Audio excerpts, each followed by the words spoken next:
Assalamualaikum warahmatullahi wabarakatuh. Perkenalkan, nama saya Sri Dinda Ambarsari dengan NIM G1C0226062 kelas Kimia B. Di sini saya akan mempresentasikan tugas agama, yaitu mengobati penyakit hati, membentuk akhlak yang mulia. Yang pertama yaitu keutamaan akhlak yang baik dan tercelanya akhlak yang buruk. Akhlak merupakan ilmu pertama yang harus dimiliki sebelum ilmu-ilmu lainnya. Bahkan ia menjadi bukti kualitas iman seorang mukmin.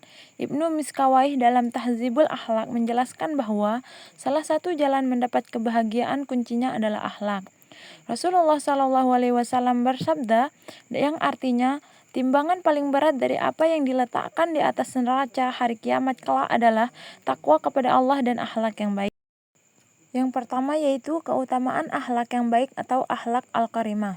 Menurut Imam Al-Ghazali, akhlak yang baik adalah suatu kondisi jiwa yang mendorong seseorang untuk melakukan tindakan baik secara spontan dan konsisten, baik dari segi akal maupun syariat. Adapun ciri-ciri akhlak yang baik yaitu selaras dengan ajaran Al-Quran dan Sunnah, mencerminkan kebaikan dan keutamaan, menghasilkan perbuatan yang baik dan terpuji, memiliki 4 kekuatan utama, yaitu yang pertama hikmah atau kebijaksanaan, syaja'ah atau keberanian, ifah atau penjagaan diri, dan juga adl atau keadilan. Contoh dari sifat akhlak yang baik yaitu jujur, amanah, sabar, dan juga dermawan. Yang kedua yaitu tercelanya akhlak yang buruk atau akhlak al-mazmumah. Menurut Imam Al-Ghazali, akhlak yang buruk adalah kondisi jiwa yang mendorong seseorang untuk melakukan tindakan buruk secara spontan dan konsisten yang bertentangan dengan akal sehat dan juga syariat Islam. Ciri-ciri dari tercelanya akhlak yang buruk yaitu yang pertama bertentangan dengan ajaran Al-Quran dan Sunnah, yang kedua merupakan sifat-sifat mukhlikat atau sifat yang dapat menyebabkan kehancuran diri, yang ketiga yaitu menghasilkan perbuatan yang tercela dan merugikan diri sendiri dan juga orang lain. Contohnya yaitu bohong, hianat, sombong, iri hati, dan juga dengki. Selanjutnya yaitu hakikat akhlak yang baik dan buruk. Yang pertama, perbedaan khuluk dan khalq. Khuluk atau kata tunggal dari akhlak dan khalq yakni bentuk ciptaan atau isik. Jadi, khalq adalah bentuk lahiriah, sedangkan khuluk adalah sifat batiniah. Kata khuluk berarti suatu perangai atau watak atau tabiat yang menetap kuat dalam jiwa seseorang dan merupakan sumber timbulnya perbuatan-perbuatan tertentu dari dirinya secara mudah dan ringan tanpa perlu dipikirkan atau direncanakan sebelumnya. Adapun pokok-pokok akhlak dan maknanya. Pokok-pokok atau dasar akhlak ada 4, yakni yang pertama kearifan atau hikmah, di mana keadaan jiwa seseorang yang dengannya ia dapat membedakan antara yang benar dan yang salah dalam setiap perbuatan. Yang kedua yaitu keberanian, di mana dipatuhinya akal oleh kekuatan emosi, yaitu amarah dan ghadab, baik dalam tindakannya ataupun keengganannya untuk bertindak. Yang ketiga yaitu penahanan nafsu atau ifah, di mana terdidiknya kekuatan ambisi, syahwat, dan juga hasrat oleh didikan akal dan syariat.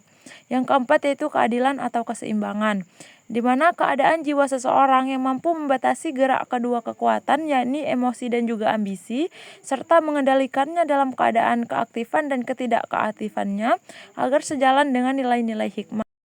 Selanjutnya yaitu cara menumbuhkan akhlak yang baik.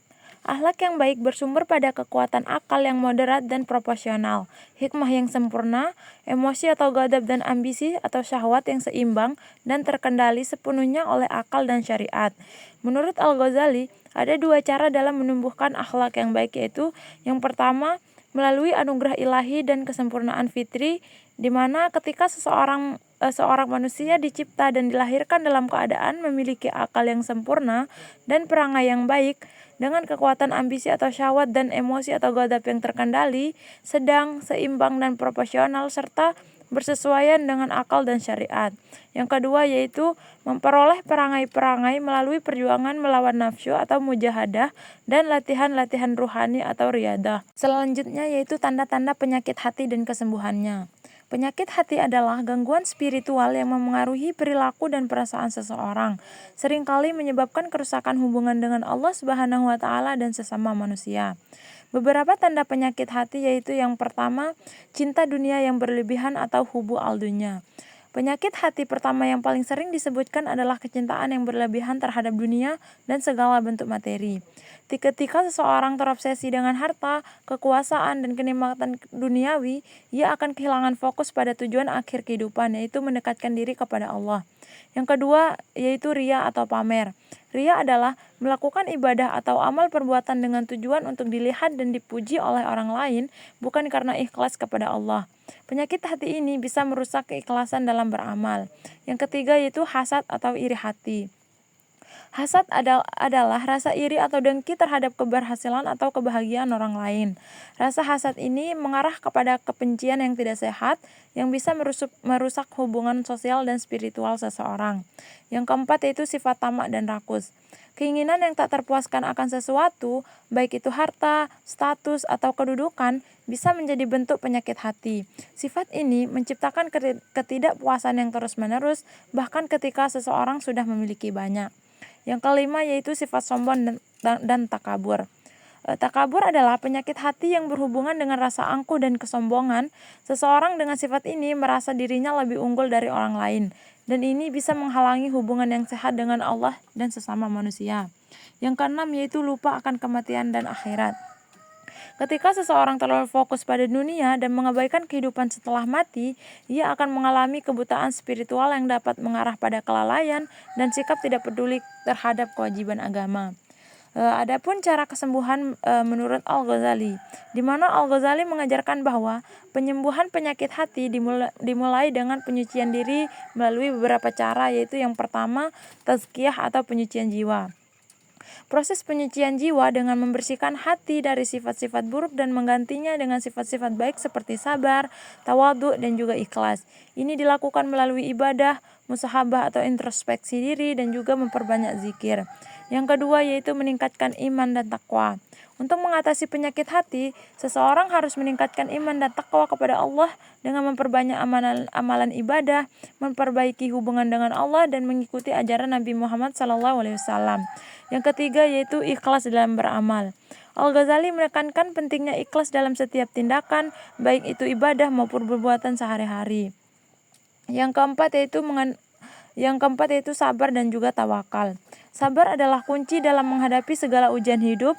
Tawakal berserah diri kepada Allah juga merupakan bentuk penyembuhan hati yang dapat menghilangkan rasa cemas, gelisah, dan juga terikannya dunia. Yang kelima yaitu meningkatkan amal soleh. Melakukan amal perbuatan yang baik dengan tulus dan ikhlas adalah cara untuk membersihkan hati dari penyakit-penyakit spiritual. Al-Ghazali menekankan pentingnya istiqomah dan dalam beramal. Yang keenam yaitu mengenal diri sendiri atau ma'rifat al-nafs.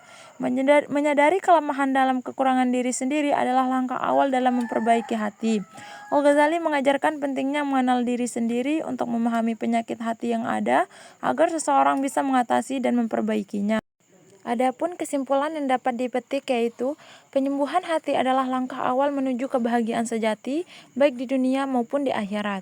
Penyembuhan hati dilakukan dengan membersihkan hati dari sifat-sifat negatif, memperbanyak amal soleh, menjaga niat yang ikhlas, dan selalu berserah diri kepada Allah. Proses ini bukan hanya tentang mengubah perilaku lahiriah, tetapi juga memperbaiki jiwa dan akhlak dengan tujuan untuk mencapai kesempurnaan spiritual yang mendekatkan diri kepada Allah Subhanahu wa Ta'ala. Sekian presentasi dari saya, lebih kurangnya mohon maaf. Wabillahi taufiq wal hidayah. Assalamualaikum warahmatullahi wabarakatuh.